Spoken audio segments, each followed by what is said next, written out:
Hi everyone, எல்லாரும் எப்படி இருக்கீங்க? இன்றைக்கி சூப்பர் அண்ட் டேஸ்டியான புளி சாதம் எப்படி பண்ணுறதுன்னு பார்க்கலாம். இது 1 pot ரைஸ், சூப்பரான ரெசிபி. லஞ்சுக்கு எல்லாமே டைகர் ரைஸ்ன்னு நாங்கள் எங்கள் வீட்டில் சொல்லுவோம். ரொம்ப ஈஸியாக இருக்கும், டேஸ்டியாக இருக்கும். இதுக்கு கொஞ்சம் வெங்காயம் நிறைய போடணும்.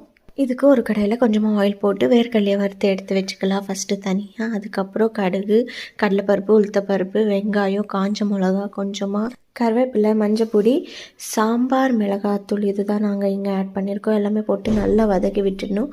ஆனியன் கண்ணாடி பதம் வந்ததுக்கப்புறம் ஒரு லெமன் சைஸ் புளியை கரைச்சி ஊற்றிடணும். இதுக்கு ஒரு பெரிய ப்ளஸ் பாயிண்ட்டு இந்த பவுடர் தான். என்னென்னா வெந்தயமும் கடுகும் தான். ரெண்டுத்தையும் நல்லா கொஞ்சம் பொன்னிறமாக வறுத்துட்டு பவுடர் பண்ணி எடுத்து வச்சுக்கணும். இதை ஆட் பண்ணால் தான் ரொம்ப டேஸ்ட்டு தரும்.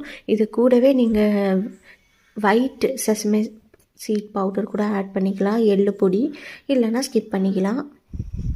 புளி போட்டு நல்லா கொதி வர்றதுக்குள்ளேயே நம்ம இந்த பவுடரும் ரெடி பண்ணிவிட்டு உப்பு, கொஞ்சமாக சர்க்கரை, ரைஸ் எல்லாமே ஆட் பண்ணிவிட்டு அதுக்கப்புறம் நம்ம அரைச்சி வச்சுருந்த பவுடரையும் ஆட் பண்ணிவிட்டு நல்லா கிளறி விட்டுட்டோன்னா சூப்பர் அண்ட் டேஸ்டியான புளி சாதம் ரெடி ஆகிடும். ட்ரை பண்ணிவிட்டு மறக்காமல் கமெண்ட்டில் சொல்லுங்கள். தேங்க்யூ ஸோ மச் ஃபார் வாட்சிங். Please subscribe.